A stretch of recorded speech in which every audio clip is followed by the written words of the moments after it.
All right. Let's get back into chapter 4. So we're in section 3, strengths of acids and bases.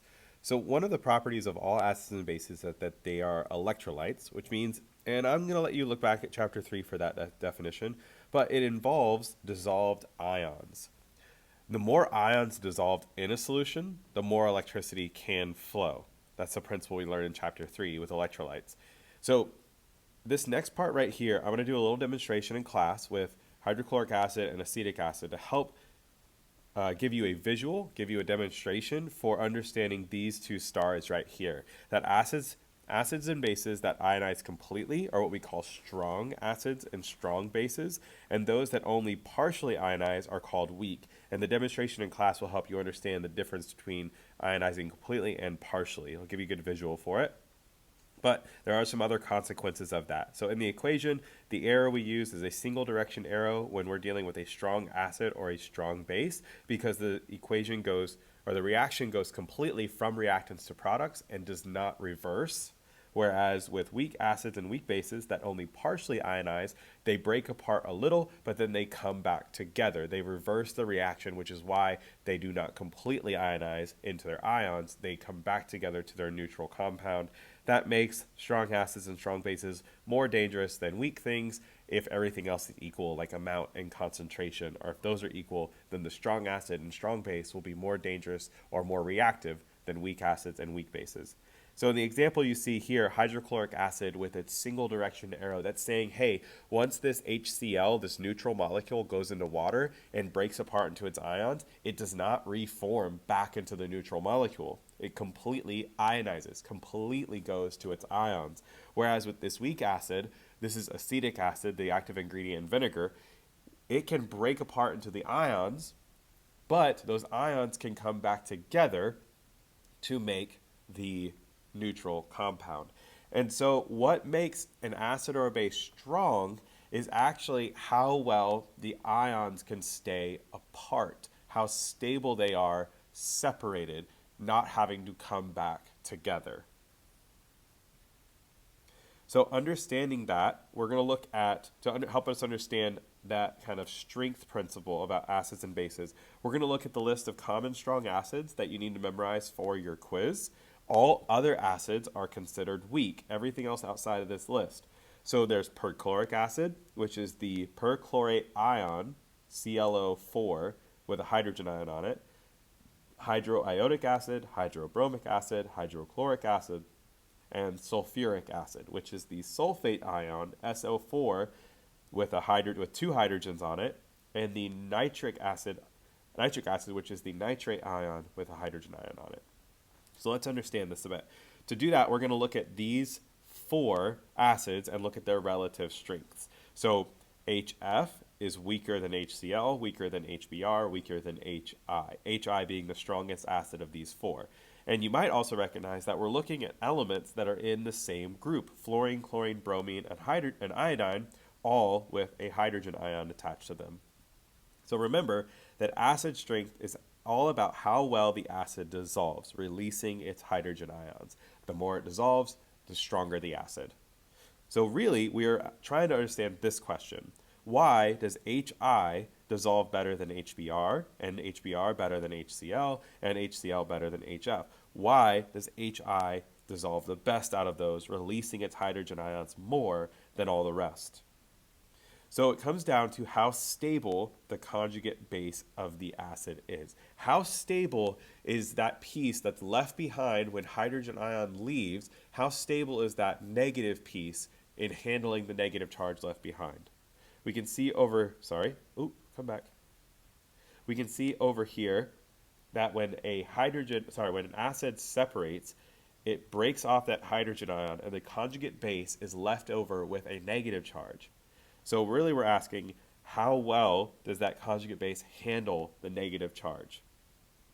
So if you're comparing elements that are in the same period, like looking at the periodic table behind me, like carbon, nitrogen, oxygen, fluorine,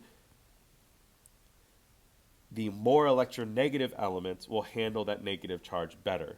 So the acid strength would increase from hydrogen and carbons to hydrogen and nitrogens to hydrogen and oxygen, hydrogen and fluorine. HF being the strongest acid out of those. But if you're comparing elements in the same group, like we were up here with these four compounds, the larger elements will handle the negative charge better, and that will make a more stable conjugate base, which makes it a stronger acid. So the reason why HI dissolves better than the rest of these in this group of four, making it a stronger acid than the rest, is because iodine, the iodide ion, when it has that negative charge, it's such a big ion. There's so many other electrons there, and the nucleus is so big that that extra negative charge is just so dispersed across this much larger ion than bromine, than chloride, than fluoride, that it's just like less of a difference. It's less of an issue for iodide to hold that negative charge more so than on the other end, fluoride to hold that negative charge. And then we have the common strong bases. So again, memorize this list, and then everything else is weak. So here we have lithium hydroxide, sodium hydroxide, potassium hydroxide, rubidium hydroxide, cesium hydroxide, calcium hydroxide, strontium hydroxide, and barium hydroxide. Hopefully you see a pattern there. You see what they all have in common. But notice how the formula changes partway down as we go from group 1 metals, lithium, sodium, potassium, rubidium, cesium, to group 2 metals, calcium, strontium, barium. We see how the formula changes. With group 2 metals, there needs to be 2 hydroxide ions to balance out the charge of one group 2 metal ion. So the formula has that 2 in it, and the parentheses around the OH to say that we need 2 of the hydroxide ion as a whole, not just 2 hydrogens and 1 oxygen there. So understanding base strength, well, it's as simple as remembering that bases are kind of the reverse of acids. So they are opposites.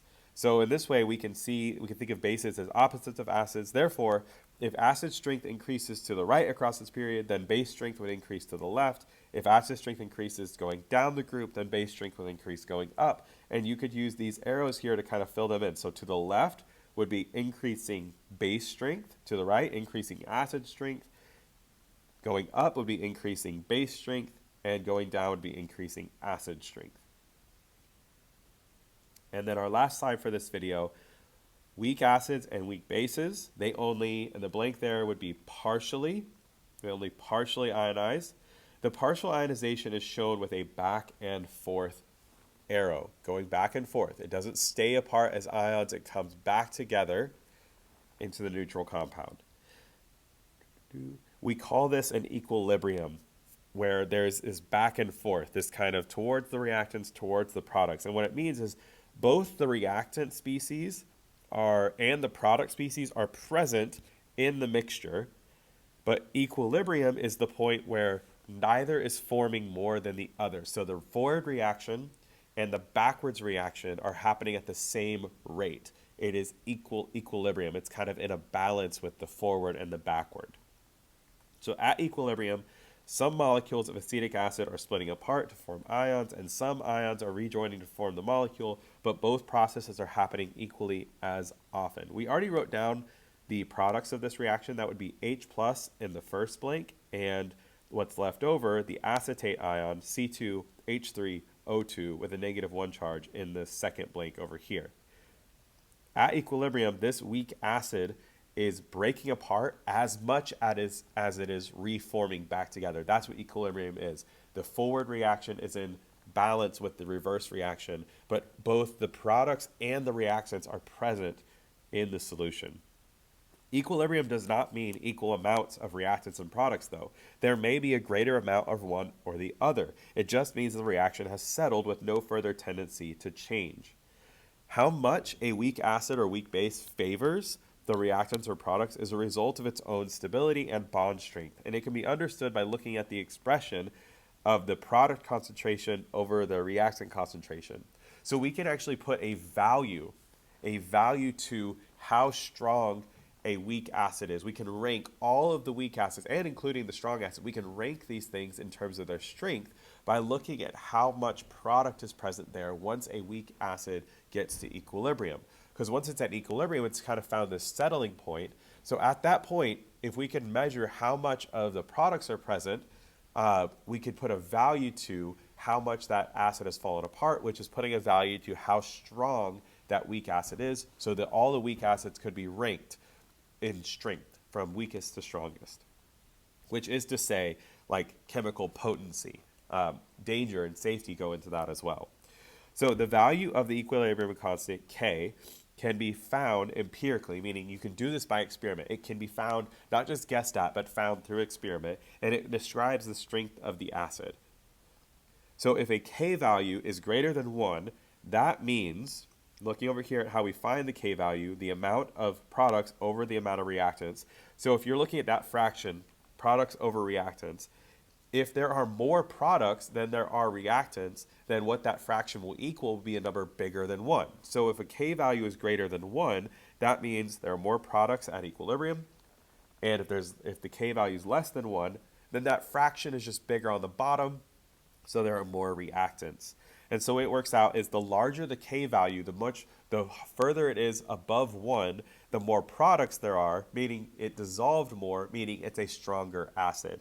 And a larger Kb value would be the same thing for bases. A larger Kb value would mean that the base dissolved into products more, meaning it is a stronger base. And with that, we will stop there before we start taking this equation or taking these principles and applying them.